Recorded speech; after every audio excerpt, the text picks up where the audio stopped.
Amigos, ¿cómo están? Bienvenidos a Radio Cultura, bienvenidos a Radio Uruguay y bienvenidos a La Máquina de Pensar. ¿Cómo andan? Espero que hayan salido, por lo menos aquí en Montevideo, con muchos paraguas. Uno solo no alcanza, está lloviendo en toda la ciudad, o al menos en gran parte de la ciudad.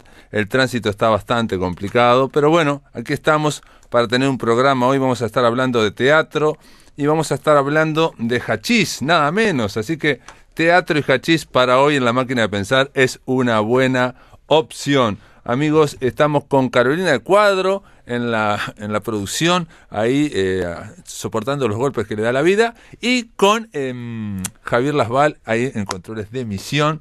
Todos contentos por suerte, y contentos porque ustedes ya lo saben, el fin de semana pasado estuvimos en la Feria del Libro de Fraiventos. Uruguay Te Leo organiza una serie de ferias por el interior de la República. Ahí estuvo Nelson Caula también, que bueno, que acaba de salir de acá del estudio, y estuvo quien les habla para presentar el Run Run de las Cosas, ahí junto a Javier Dos Santos. Y bueno, ya que fuimos a Fraiventos, también fuimos al Teatro Sin Fogón. Por eso vamos a recibir aquí a ¿cómo andás, Roberto Busquiazo? ¿Andás bien? Muy bien, muchas gracias por el llamado. Andamos muy bien y comiendo mucha torta frita por acá. Y bueno, sí, el día de lluvia, tortas fritas, es un clásico. Roberto Busquiazo es director teatral de la compañía Teatro Sin Fogón, uno de los referentes ahí en Fraiventos a nivel teatral, y sobre todo Teatro Sin Fogón es uno de los referentes en el interior de la República, ¿no? Uno de los valores importantes que tiene Fraiventos y Río Negro. Y la cuestión es que fui allá por el sábado y me avisó una amiga común, Silvia Sur, la psicóloga Silvia Sur, de que había una obra que se llamaba Menea para mí ahí en el Teatro Sin Fogón, y allá fuimos. Y la idea es conversar con Roberto Busquiazo. Vi la obra, es un musical, una especie de musical. Busquiazo dirigiendo un musical, ¿cómo es eso? La primera vez que me largo al estrellato.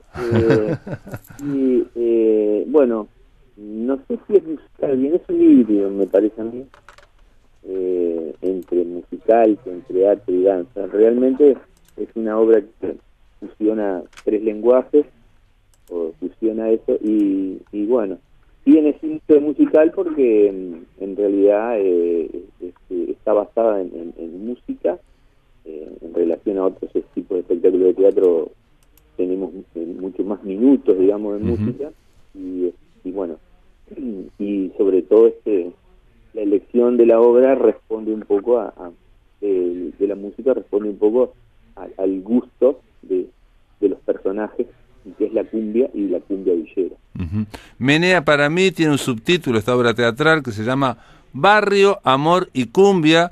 Está escrito, fue creado por Mariana Cumbi Mustiza, que es una creadora argentina que tiene muchas obras, y digamos que incursionan o que extraen o que crean a partir de, yo le puse la llamada cultura plancha, pero le podemos poner los ñeri, le podemos poner, no sé, tiene un nombre, va variando los nombres, pero yo creo que sabemos de qué estamos hablando cuando hablamos de cumbia villera, por ejemplo, o cuando hablamos de los pibes chorros. Bueno, la cuestión es que aquí son unos personajes que, como decías vos, no solamente cuentan su historia, sino tienen un gran porcentaje de música, e incluso se canta y se toca la guitarra en vivo ahí en la obra, y se baila. Y se baila bastante también. Sí. Bueno, en realidad tuve la oportunidad de ver el espectáculo hace unos 3 años en Buenos Aires, en una de tantos tours que hago con Estela para ver teatros, ¿no? Y entonces, como tenía referencia, y a veces digamos es mejor o a veces peor ver el espectáculo, que no todas las oportunidades uno puede ver un espectáculo y después realizarlo. Juega un poco a veces, pareciera a favor, pero otras veces también en contra. Y me gustó mucho el espectáculo, sobre todo como suelo ir a ver un espectáculo no como director, sino como espectador. Claro. Me conmovió mucho, y que la gente salía muy conmovida, y a partir de ahí, bueno, empecé a entablar relaciones con a conocer a la actriz, y hasta que, bueno, le pedimos el libreto, ella muy gentilmente accedió. Lamentablemente no ha podido venir porque también demostró sus ganas de venir, pero con todo este tema de la pandemia, bueno, esperemos que pueda salir ahora. Y bueno, y vimos un espectáculo que yo le decía a la gente del elenco, muy caliente. Suelo hablar de temperaturas cuando abordamos un texto. Es realmente un espectáculo caliente, en donde el sentimiento aflora de continuo, y uno como espectador debe salir conmovido. Las emociones dispares que tiene, tristeza, alegría, rabia, dolor, bueno, todas las emociones se pueden venir si el espectáculo está bien, digamos, hecho. Bueno, y esa fue una de las grandes encrucijadas que tuvimos para empezar a realizarlo, ¿no? Claro, hay varias encrucijadas en esta obra, ¿no? Yo antes quiero decir que esta actriz y dramaturga que se llama Mariana Bustinza, tiene una trilogía que se llama Menea para mí, Gorila y Lo que quieren las guachas. Solamente viendo los títulos uno ya puede interpretar por dónde va. Bueno, tiene una comedia de ritmos latinos, o que actúa en ritmos latinos. O sea, va por el circuito off, ¿no? O sea, por la parte exterior, pero sin embargo ha tenido muchos premios con todas estas obras que ha creado. Menea para mí, creo que, te impresiona porque obviamente estamos hablando de población muy carenciada, de la famosa exclusión social o de la fragmentación social, que son todos títulos teóricos, sociologizantes que usamos nosotros para referirnos a personas que son de carne y hueso, ¿no? Bueno, acá son las personas de carne y hueso, los personajes los que están enfrente. Yo te decía, Roberto, te digo, la primera encrucijada que creo que tiene la obra es que se vea, o por lo menos yo como espectador, que se vea como un pretendido documental, por ejemplo, ¿no? Reflejar lo que está pasando en esas zonas periféricas o donde está la cultura de la marginación. Sí, bueno, viste que cada espectador, digamos, que lo lleva quizás así al terreno que más le gusta o conoce, pero sí, hay algo de eso. En realidad, para el oyente que no conoce, son como pequeñas historias, momentos en la vida del Masi y la Pau, los protagonistas de esta obra, que viven en un barrio pobre, carenciado, ¿no? Y bueno, se trata de como historias diferentes, ¿verdad? Un poco siguiendo lo anterior que me preguntaba sobre la autora, Mariana Bustinza, que se dedica justamente a este tipo o está haciendo sus armas con este tipo de espectáculos en que habla de los excluidos en general. Ella, según su vida personal, de muy chica se ennovió con un pibe chorro y fue a vivir a Fuerte Apache. Mira. Bueno, ahí conoció todas, digamos, una mina que tiene mucho de intelectual, digamos, ¿no? Y bueno, sí, pero conoció la realidad, digamos, vivió esa realidad, por lo menos esa realidad, y a partir de ahí, bueno, bueno, no sé cómo fue su vida posterior, pero ella ahora siempre quiso hacer un espectáculo basado en sus vivencias, hasta que pudo armarlo, y hace como 5 años que está. La verdad que es un boom en Argentina, ha sido este espectáculo, en premios en Mar del Plata y en Buenos Aires, como musical lo dieron, ¿verdad? Y bueno, y nosotros lo vimos, y yo nunca había encarado, es decir, si bien he hecho 70 obras, digamos, dirigido, nunca había encarado un espectáculo de este tipo, y bueno, me largué, y sobre todo que claramente la música que atraviesa es el mismo de la cumbia, un género que no es, digamos, mi fuerte, aunque soy muy gustador de la música, de que estudiarla mucho, Claro, mucho. sí, sí, sí. Para empezar también hay un detalle que digo también depende del espectador, pero digo, vamos a ver unos personajes que están excluidos y que aparte tienen toda todo un universo cultural, todo un universo que en general no es prestigioso, no está prestigiado, sino que al contrario, estamos hablando de cumbia villera, pero digamos lo más terraja posible, por decirlo de alguna forma, pero ahí hay un mundo de valores, hay una cultura, y lo fundamental, ahí lo que hace esta actriz dramaturga es una obra de teatro, digamos, es un espectáculo en realidad que se hace.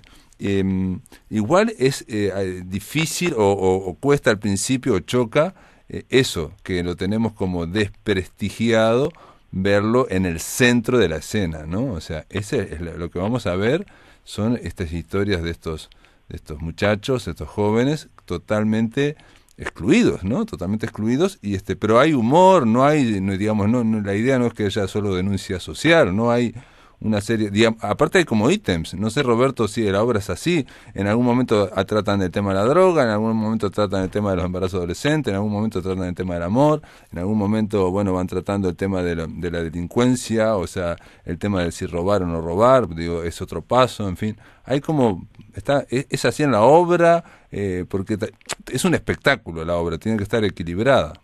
Sí, en realidad, Buenos Aires quizás me pareció un poco más dura de la que vimos quizás, o según mi forma de ver el asunto. Igualmente ella me permitió versionar la obra, es decir, es un poquito distinta. No sé, ellos por ejemplo no tenían música, el guitarrista en vivo, ¿no?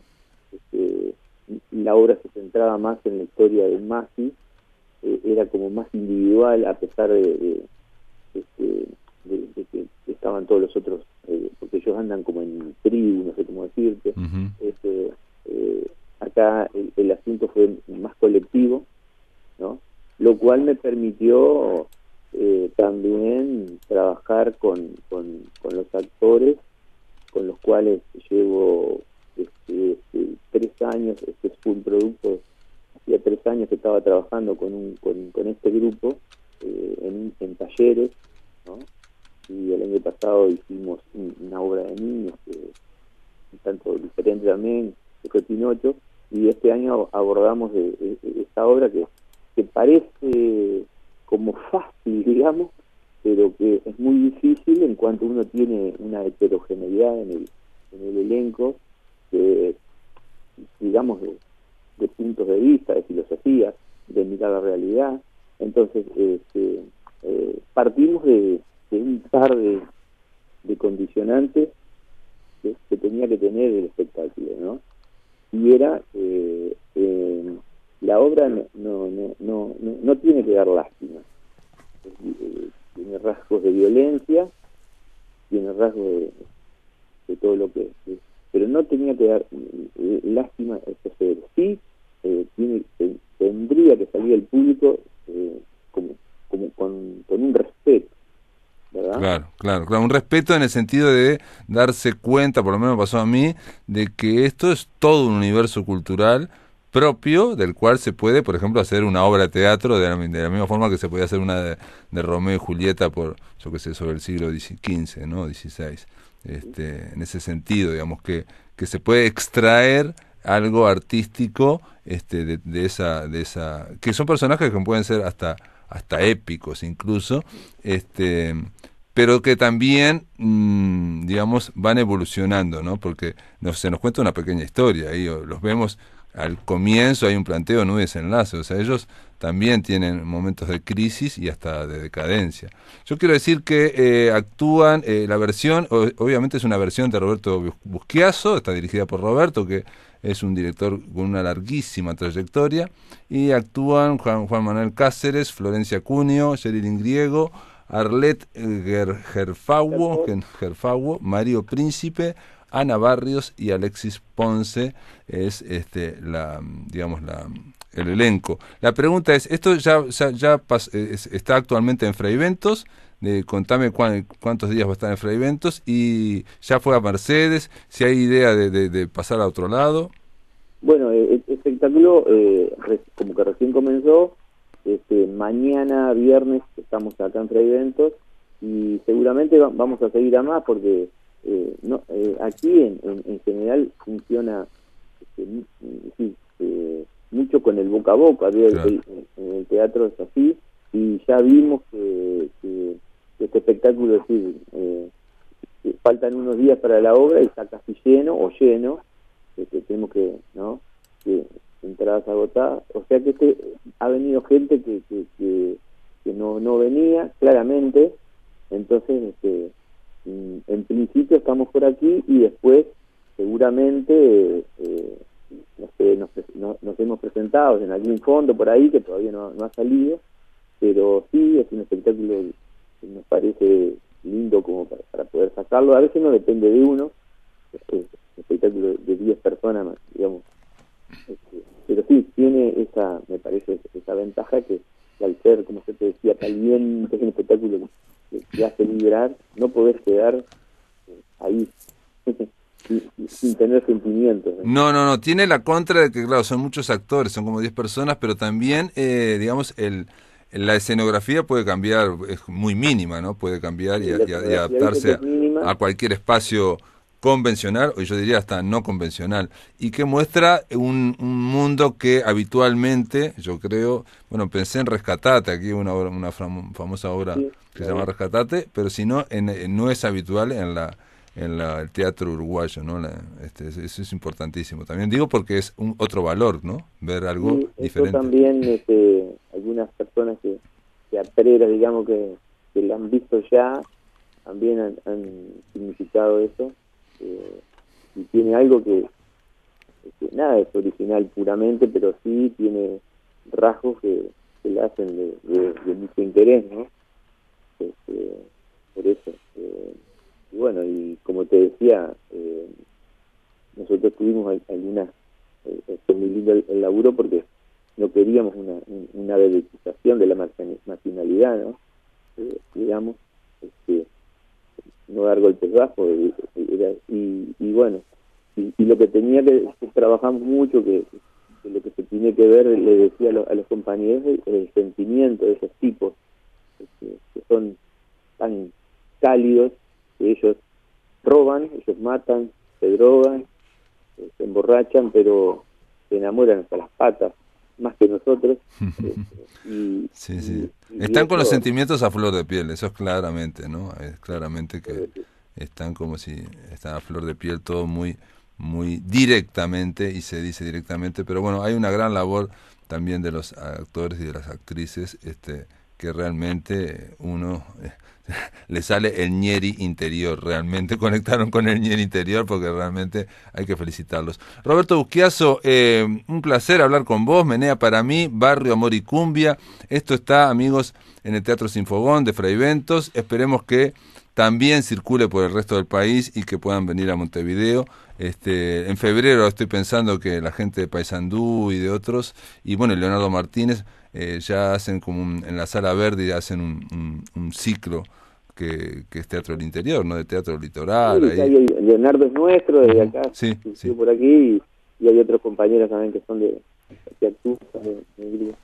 Sí, el Interior está buscando también su lugarcito a todo nivel, o sea, más que nada que se conozca algunas cosas, y bueno, encantadísimo, y te agradecemos mucho este programa que siempre es bienvenido, es cálido y aporta a lo mejor de la cultura, ¿verdad? Dale, Roberto, muchas gracias y un placer hablar con vos. Reitero, espero verlos de misma forma que ha pasado Leonardo Martínez varias veces por acá, que vengan y que pasen, que vengan a Montevideo sobre todo para que los puedan ver y que vean que no estamos exagerando para nada. Te mando un abrazo grande. Un abrazo para ti, Pablo, y a Carolina y a todo el equipo, y que pasen lindo. Chau. Chau. Bueno, al inicio del programa dijimos que íbamos a estar hablando de cumbia y lo estuvimos hablando de cumbia y de hachís íbamos a hablar, y bueno, cumplimos la primera mitad, estuvimos hablando de esa obra que se llama Menea para mí, Barrio, Amor y Cumbia, y ahora vamos a darle la bienvenida aquí en La Máquina de Pensar al escritor argentino, gran escritor argentino, Martín Coan. ¿Cómo andás, Martín? ¿Andás bien? ¿Qué tal? ¿Cómo están? Muy bien, por suerte, sí. Un abrazo para ustedes. Martín Coan lo llamamos no en su calidad de narrador, sino en su calidad de prologuista de este libro que se llama Hachís. Tiene una introducción de Martín Coan, es de Walter Benjamin, el hombre, el alemán, bueno, uno de los alemanes más, ahora hablaremos de él, que en cuanto a crítica, en cuanto a literatura, en cuanto a pensar el siglo XX, Walter Benjamin, y esta editorial que es hermosa, tiene unos libros espectaculares que se llama Ediciones Godot. Bueno, logramos hacernos de este libro. Y Hachís, ¿qué es Hachís? A ver. Bueno, este volumen reúne, porque hay una parte de este material que había sido publicado hace años por Taurus, la editorial española, y en Godot tuvieron la gran idea de reunir todo el material en una nueva traducción. No sé si fue tan gran idea, una idea tan impecable incluir un prólogo mío, pero el resto sí, podemos avalarlo con entusiasmo, y responde a una serie de protocolos escritos por Benjamin a partir de una serie de experiencias que fue haciendo con drogas y fundamentalmente con hashish. Hay algo, digamos, del orden de una experimentación, y la idea de que un teórico como Benjamin, que además pensó y se concentró tanto en la cuestión de la experiencia y la posibilidad de transmitir una experiencia, digamos, se volcó él mismo a la experiencia del hashish, en otros casos a experiencias de mescalina, por ejemplo, y a dar cuenta de esa experiencia, o sea, traspasarla por escrito ciertos protocolos de esos experimentos, y es eso lo que este volumen reúne. Cuando hablamos de protocolos, te lo pregunto porque ahora en plena pandemia usamos la palabra protocolo, por lo menos acá en Uruguay está teñida de una serie de instrucciones, el protocolo dice tal cosa, tal otra. No nos referimos a eso. No, felizmente no, felizmente para Benjamin, aunque no le faltaron otras desgracias peores que estas que estamos pasando nosotros ahora. Pobre. Pero sí, pobre, pero en este caso no, en este caso efectivamente son como informes, diríamos, ¿no? Informes solo que no son informes porque se trata de un escritor como Benjamin, y se trata de un teórico que, insisto, hizo de la vivencia y de la posibilidad de transmisión de las vivencias un asunto especialmente intenso, pero en un punto sí, son como reportes de esos experimentos que hizo. Y ahí hay una especie de contradicción, son reportes, a veces son informes, a veces están ficcionalizados, pero en otras ocasiones no, están los originales, y es gracioso porque son el reporte que hace Walter Benjamin de su estado de estado alterado. Entonces, ¿cómo se hace para estar en estado alterado y dar un reporte, un informe, que es un informe formal, o quiere serlo, de algo que está alterado, cuando estás totalmente alterado? Exacto, por lo tanto hay algo que a mí me pareció especialmente interesante, que es que, digamos, no hay simplemente un traspaso de experiencia vivida en un momento dado y escritura en otro, sino que la experiencia vivida se convierte en experiencia de escritura también, o en realidad se entreveran, me parece, porque estoy hablando con ustedes, me sale la palabra entrevero, que es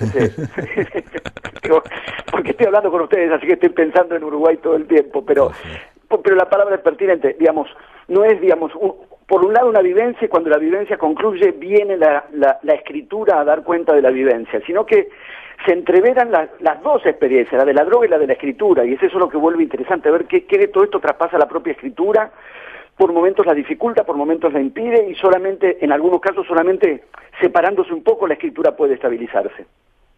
Sobre todo cuando logra, por ejemplo, distanciarse e incluso ficcionalizar, convertirla en un cuento incluso, ¿no? Le podemos leer un cuento donde el protagonista está en Marsella y tiene una experiencia muy importante con el hachís que le cambia a la tarde, ¿no? Le da vuelta a la tarde, y después vemos el original, lo que le pasó a Walter Benjamin, lo que escribió, y hay muchas similitudes, digamos, en ambos textos, ¿no? Exactamente, exactamente. Ahí es donde uno puede también plantearse qué clase de intensidad o la intensidad que estos textos tienen, que pueden ser extraordinariamente intensos, ¿de dónde proviene esa intensidad? Si de la vivencia misma con el hashish o de la potencia de la narración, en relación con esto que vos estás planteando. Claro. Cuando a la vivencia misma se le adosa efectos de escritura, cuando a la vivencia misma se le agrega la potencia de una ficción y de una narración, entonces uno diría la intensidad pasa a estar más del lado de la narración que de lo vivido. Bueno, sí. No lo tengo tan claro, digamos, en este, a ver, te lo pregunto de nuevo. Vos decís que la intensidad está al lado del escrito. Es cierto, cualquier persona puede tener experiencias con hachís. Y de hecho mucha gente tiene experiencias con hachís todos los días. Y de hecho tienen muchas experiencias muchas veces intensas, pero no todas van a bajarlo al texto o van a narrarlos de esta manera. Por ejemplo, diciendo lo que dice Walter Benjamin: el hachís sabe persuadir a la naturaleza de que nos permita, de manera menos egoísta, ese desperdicio de la propia existencia que el amor conoce. Otra vez, ¿no? Pero eso obviamente se responde a la lectura de cada uno. Este fragmento que vos citás, ¿hasta dónde? Y aún leyendo una traducción, pero es una traducción muy confiable, ese efecto de irradiación no está dado por las palabras antes que por la vivencia misma. Ah, bien, bien. Vos decís que las palabras, el manejo de las palabras o pensar en palabras, de alguna forma, obviamente cambia esa vivencia. Y eventualmente la intensifica. Digo, eventualmente, yo lo planteo como cuestión posible, como entradas de lectura posible, pensando que Benjamin es alguien que en otros textos bastante cercanos en el tiempo a estos protocolos del hashish, que son de comienzo de los 30, por ejemplo, no muchos años después, en el 35, 36, dedica textos teóricos y críticos a esta cuestión, que es, digamos, experiencias cabalmente, digamos, intensas, potentes, poderosas. ¿Qué pasa con la posibilidad de traspasar y transmitir esa experiencia? Para Benjamin ese traspaso supone un campo de problemas, digamos, en cuanto a lo que bajo otros paradigmas, otros criterios, podría casi naturalizarse como, bueno, vivir, vivenciar, narrar, experimentar, transmitir. Para Benjamin hay una condición de la modernidad, por lo menos para, como digo, problematizarlo y pensar en todo caso una posible puesta en crisis. Hay una condición de la modernidad que justamente pone en problemas, transforma, impacta sobre ese modo tradicional donde las vivencias serán transmitidas, legadas como tradiciones, como enseñanzas, como legados. Para Benjamin, digamos, con la modernidad, con los distintos elementos que hacen al paradigma de lo moderno, estamos hablando de hace ya casi un siglo, 90 años tienen estos textos de Benjamin. Efectivamente es uno de los teóricos que más fuertemente pensó una crisis de este paradigma de la tradición donde las experiencias se transmiten. Y la idea de que en la modernidad esa posibilidad de transmisión se vuelve cuanto menos problemática. Sí, está claro, no hay, se rompe la tradición, no se transmiten esas experiencias y que todo ocurre en el lenguaje. Okay. Por lo menos, yo diría, por lo menos como hipótesis, cuanto más cerca está la escritura de Benjamin, vos lo planteabas, ¿no? Cuanto más cerca está la escritura de Benjamin de la vivencia misma, necesariamente esa escritura está más deshilachada y es más desvaída. Y la posibilidad de, insisto, estoy retomando lo que vos planteabas, de darle a eso la forma de una ficción y la intensidad de una narración, entonces precisamente porque se ha traspasado de la vivencia misma a una narración. Y en todo caso la pregunta o la cuestión sería esa, digamos. Perdón, pero y antes de la modernidad no ocurría lo mismo, te pregunto, ¿no? No sé, antes de la modernidad. Lo que Benjamin plantea, por ejemplo, hay un texto muy trabajado de Benjamin, dos en realidad, que son casi contemporáneos. Uno se llama Experiencia y Pobreza y el otro se llama El Narrador. Y lo que plantea Benjamin es que en las culturas en las que por un lado la oralidad ocupaba un lugar distinto al de la contemporaneidad o al de la modernidad.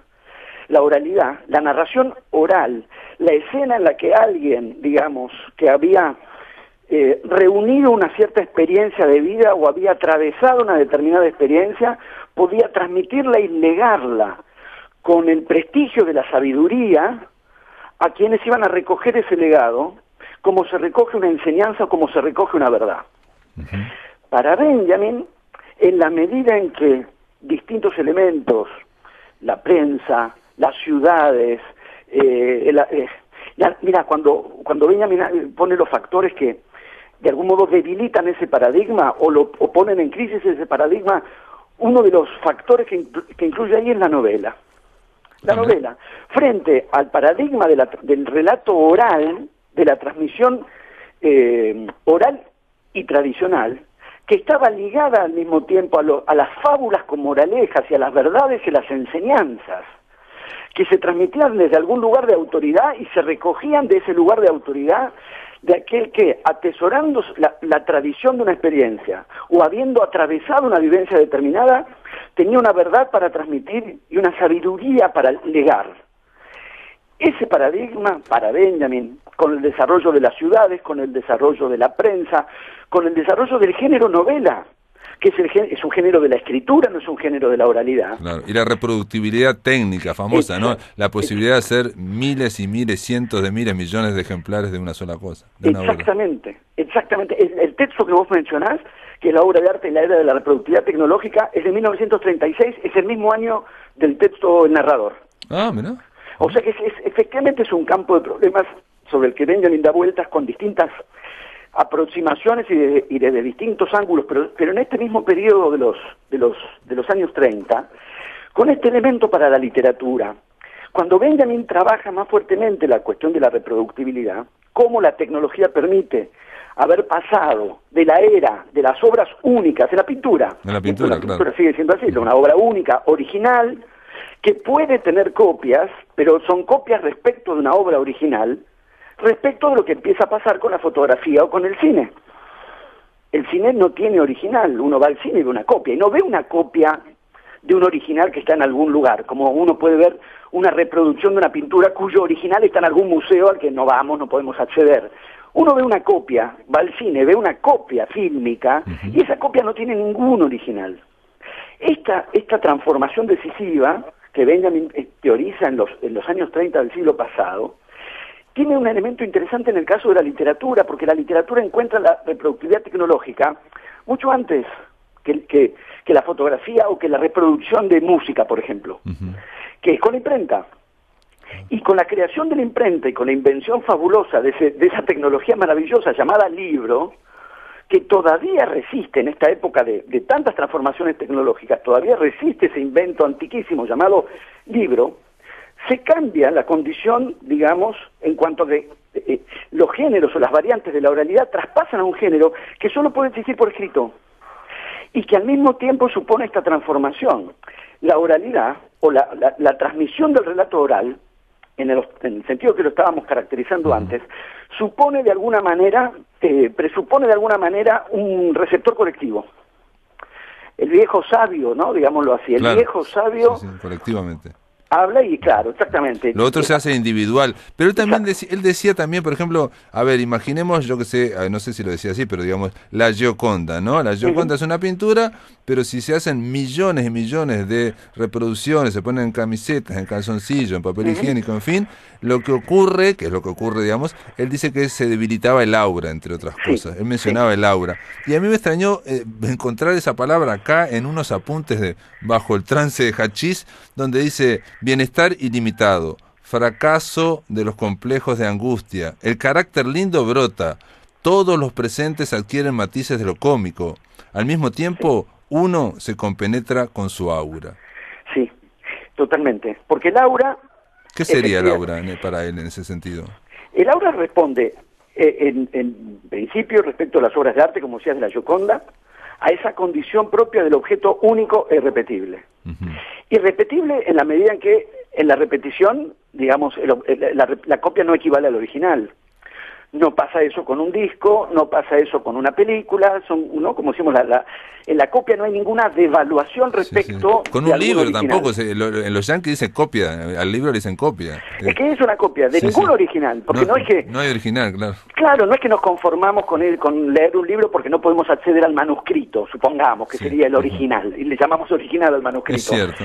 No es que porque no podemos leer el manuscrito nos resignamos a ese objeto llamado libro, porque no es que la experiencia estética de la literatura sería más auténtica, y la palabra auténtica es una palabra de lo aurático, no es que sería más auténtica leyendo el manuscrito. En cambio, sí sería más auténtica si tuviésemos plata, pudiésemos ir a París, entrar al Louvre y ver la Gioconda. Claro. Entonces ahí sí, efectivamente hay algo de lo aurático en el objeto, en el original, en la autenticidad del original, en el aquí y ahora del objeto único y original. Que Benjamin, en relación a lo que vos planteás, se lo está asignando también a la experiencia del hashish. La idea de vivenciar ahí algo del orden de lo único, pero claro, consigo mismo. Claro, entra en trance y, por ejemplo, dice, bueno, ahora se dice, no se trata entonces de la oralidad ni tampoco, no, de la mudez, eso lo decís vos. Lo que dice es que básicamente el hachís, por ejemplo, expande el espacio y el tiempo. Uh-huh. Porque esto está ligado al mismo tiempo, cuando decimos experiencia, cuando decimos a todo un horizonte que en Benjamin tiene que ver, digamos así, con lo fenomenológico, o sea, con la percepción. Cuando Benjamin trabaja la cuestión de las vivencias, de las experiencias y esta crisis de la transmisión, Benjamin dice en algún momento en el narrador, cada vez es más difícil encontrar a alguien que sepa contar bien algo. La idea de que está en crisis, estamos hablando de esto hace 90 años. Brutal, qué impresionante, sí, brutal. Es fabuloso al mismo tiempo que nos interpele como nos interpela. Tiene casi 100 años en texto y nos interpela de una manera fenomenal. La idea de que entra en crisis esa idea de traspasar la vivencia a una narración. Y eso afecta también al orden de la percepción. ¿Qué es lo que se entiende por vivencia ahí? Haber vivido algo. Y para Benjamin hay algo que se juega ahí fuertemente en la relación entre tecnología y percepción. Por eso es un gran pensador de lo moderno y es un gran pensador de las transformaciones tecnológicas. Pero en este punto concreto, ¿cómo afectan esa especie de máquina de la percepción, que es el cuerpo, o esa especie de máquina de la percepción que es el ojo? ¿Qué le pasa al ojo frente a una pintura única, quieta? ¿Qué le pasa al ojo frente a la reproducción fílmica de una película que al mismo tiempo salta por el montaje de imagen a imagen? Digamos, ¿qué le pasa al aparato perceptivo? La experiencia del hashish es fenomenal en este sentido, no ya por el orden de tecnología y experiencia, sino por pasar por la vivencia de una percepción alterada. Y que le agrega intensidad. Por ejemplo, dice, enseguida aparecieron las pretensiones de tiempo y espacio que experimenta quien consume hachís. Ya se sabe que son absolutamente extraordinarias. Al que acaba de consumir hachís, Versalles no le parece tan grande y la eternidad no le dura demasiado. Exactamente. Podríamos subrayar ahí la palabra extraordinario. Confiamos en nuestros traductores, porque no lo estamos leyendo en alemán. Confiamos en nuestros traductores porque la crisis, esta crisis de la que estamos hablando y con la que estamos cotejando los textos de hashish, tiene que ver también con, para Benjamin, un debilitamiento de lo extraordinario en el mundo moderno. Claro. Somos también cada vez más pobres, digamos, pensando lo extraordinario también en el registro de las fábulas, ¿no? Cuando decimos, incluso cuando se habla de cuentos tradicionales, se recopilan de este modo, ¿no? Fábulas y relatos extraordinarios. La idea de lo extraordinario para Benjamin se debilita en la modernidad en la medida en que por sobre la narración empieza a prevalecer la explicación. Incluso los mundos, digamos, sorprendentes, en realidad quedan de alguna manera domesticados por el predominio de la explicación frente a aquel otro paradigma narrativo que es el relato de lo maravilloso, que es el relato de lo extraordinario, que es la fábula de lo extraordinario, que no queda, digamos, bajo la domesticación explicativa. Claro, que busca el encantamiento, que quedemos encantados. Exactamente, y me parece que las experiencias del hashish de alguna manera lo acercan a eso.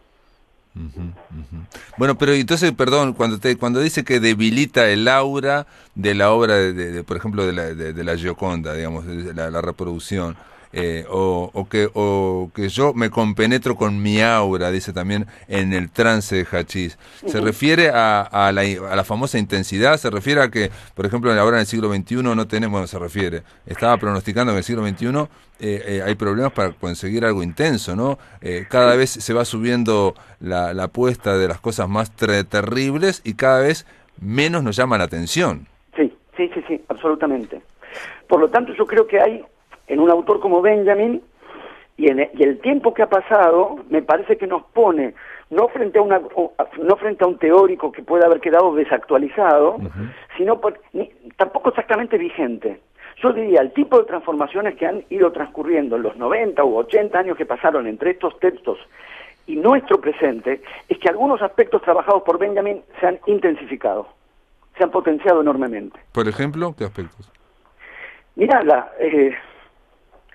yo te diría, la cuestión de la mediación tecnológica respecto de la experiencia de la autenticidad, que él ya detectaba en ese momento. Pensemos además, insisto, son textos de los años 30, el cine sí ya estaba, pero digamos, estaba en sus primeros años. Obvio, sí, recién empezaba. Sí. No, si uno transfiere, yo a veces... el sonoro empezaba en el año 30, empezó en el año 30, o sea, había cine mudo hasta el 30. Sí, exactamente, pero quiero decir, es alguien que estaba pensando... En estricta relación con la contemporaneidad. Sí. Cuando nosotros hablamos de que la virtualidad ahora con la pandemia nos permite todo, pero a la vez no es intensa, no es como la presencia. Notamos que podemos cambiar información, pero no es lo mismo que estar sentado en un café conversando. Exactamente, o dando una clase en un aula, para mencionar lo que a mí más me ha tocado en este tiempo en relación con mi trabajo. Pero vos fíjate que esto nos devuelve esta cuestión, que es la relación entre contemplación y cuerpo. Nos podría devolver, pensando lo que vos me planteás, ¿no? De qué es lo que se ha intensificado, esta manera de distribuir percepción, mirada, imagen, tecnología, cuerpo, intensificó algo así como una sustracción del cuerpo respecto de la pura tecnología. Lo podríamos pensar en esa dirección. Yo insistiría en que al mismo tiempo esas formas de lo aurático que va distinguiendo Benjamin, el original de la obra, la narración pegada a la experiencia o a la vivencia, sin la mediación digamos, sin distintas mediaciones, sino la narración que tenía, dice Benjamin, la narración que tiene las huellas de lo vivido, me parece que esa tendencia a debilitar lo aurático se ha intensificado. Con respecto a las experiencias de droga, me estaba acordando ahora por lo que vos decías, hay algunas observaciones que hace Giorgio Agamben con respecto a estas cuestiones, y la manera en que, pero esto no nos remite solo a Benjamin en los años 30, yo creo que también es un recorrido que se podría pensar de los años 60 hasta ahora, han pasado 50 años, y en algún momento la observación es, las drogas, ¿qué? Y Agamben lo plantea retomando a Benjamin, por eso lo traigo a colación. Aquello a lo que se apelaba para intensificar una experiencia es aquello a lo que hoy se apela para neutralizar las experiencias. Y dice, no, Agamben hace esa observación. El recurso a las drogas para entrar en una especie de catatonia de no vivencia. Sí, ¿no? Para domesticar a la gente, digamos. Sí, y para reducirse a una especie de en lugar de, como decimos... Sí, de aturdimiento para que no haya percepción, vivir aturdido. Pero también eso está en el aturdimiento de las miles de imágenes que consumimos a través de las redes, o del aturdimiento también eso de emborracharnos a una velocidad increíble, en fin, cosas así, para buscar aturdir la conciencia, en vez de intensificar la conciencia para que pueda ver más. Exacto, entonces... Cuando Benjamin dice, por ejemplo, en estos textos de los años 30, contemporáneos a los de Hashish, cada día estamos más informados de asuntos del mundo entero y sin embargo estamos cada vez más lejos de las experiencias. Claro. Hoy en día, digamos, retomando lo que vos decías y volviendo sobre la idea de que estas observaciones de Benjamin no han hecho sino potenciarse e intensificarse y acelerarse, hoy estamos todavía mucho más informados al instante de lo que pasa en el mundo entero. Esa condición que Benjamin ya detectaba con la prensa escrita de los años 30, tenía radio y digamos, televisión. Ya sabemos, estamos conectados nosotros todo el tiempo, recibimos información 24 horas, todo el tiempo. Todo el tiempo recibimos información y se abarca el mundo entero. Y esta idea de que... Perdón, pero a la vez esa información que abarca todo el mundo entero tiene como una capa de ficción, de ficcionalización, y de hecho la consumimos así. Sabemos que hay un show detrás, hay una ficcionalización que nos aleja de la experiencia, ¿no? Exactamente, exactamente. En lugar de ser ese tipo de narración tradicional que daba, digamos, que transmitía las huellas de una vivencia, pasa a ser este formato de narraciones distanciadas, explicativas, que nos informan a cada momento de la última novedad del mundo y nos vuelven cada vez más neutros con respecto a la transmisión de la intensidad de una experiencia. Sí, nos alejan de la experiencia. Nos quedan 3 minutos, Martín, y hay otra pregunta capaz que es muy grande, pero en esto, acá en Benjamin, y yo no sé nada, pero ¿no hay también una especie de añoranza o de nostalgia por la religión o por Dios? En un momento él dice, estamos hablando del trance, ¿no? Del hachís, dice, al reírse, porque dice que el hachís te produce mucha risa, ¿no? Te produce una risa contagiosa, dice, al reírse uno siente que le crecen pequeñas alas. Sí, completamente, es una gran observación la que haces. Benjamin es fabuloso y es súper interesante porque tiene inflexiones distintas, influencias distintas y combinaciones originalísimas de líneas de pensamiento muy distintas. Hay líneas de pensamiento marxista en Benjamin, hay líneas de pensamiento de la fenomenología en Benjamin, pero hay fuertes líneas de influencias místicas y religiosas en Benjamin también. Y muchas veces las combina. En muchos textos hay raras combinaciones de estas líneas aparentemente inconciliables o concepciones aparentemente inconciliables, pero detectan muy bien eso porque efectivamente la noción de aura y la noción de lo aurático tiene una fuerte carga de experiencia de la religiosidad. Benjamin lo asocia con lo que él llama valor cultural, que es el objeto de culto, y la experiencia de culto con las resonancias religiosas que esta palabra puede tener. Frente al objeto aurático se entabla una relación cultural, como se entabla con el objeto sagrado, porque el objeto único y repetible tiene algo de sagrado. Claro.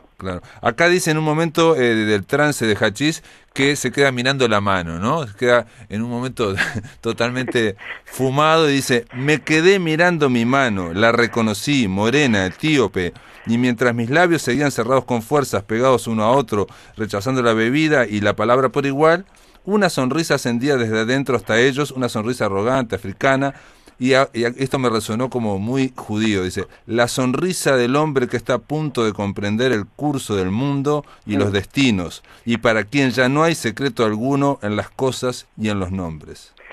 Es fabuloso, sí, y estoy muy de acuerdo.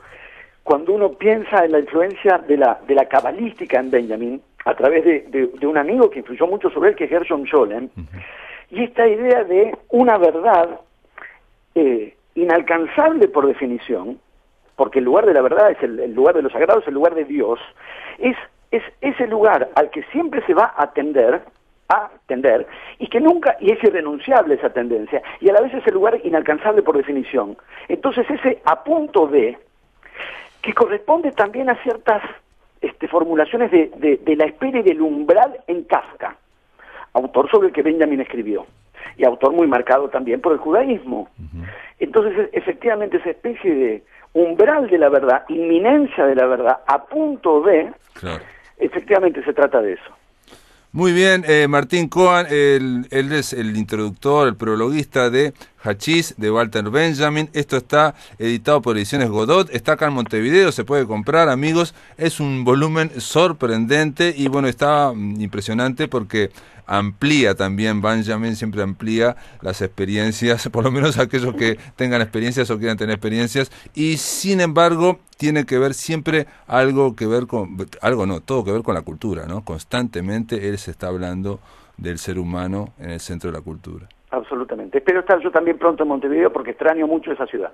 Te mando un abrazo grande, Martín. Un abrazo para ustedes. Amigos, se terminó La Máquina de Pensar. Mañana continuamos a partir de las 18 horas. Que lo pasen muy, pero muy bien.